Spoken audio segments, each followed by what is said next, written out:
The use of mobile devices is increasing. It is important to think about the security of these devices as business tools. Securing the mobile device is great, but it's not enough. It's also important to understand how mobile apps may undermine security. Apps may access confidential information on your device as part of the permissions you granted when you downloaded it. Focus Data Solutions recommends the following mobile app security tips. Install updates. Mobile users need to apply operating system and app updates.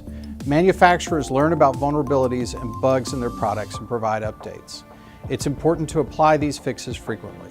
Check permissions. Before downloading an app, check what permissions it requires. It makes sense that a navigational app wants to access your device location, but that information may be very useful to criminals. Understand your exposure. Shop in legitimate app stores. Apple's App Store and Google Play monitor what is sold at their stores and help weed out bad apps that contain malware. Do your homework. Before you purchase an app, take time to look at the reviews, check security scores, and research the app developer. If things look sketchy, take a pass. Use apps safely. If you're sharing sensitive information using an app, make sure that you're on a secure network, not public Wi-Fi. As a business, educating employees and implementing policies to keep your company data safe can save you lots of trouble down the road.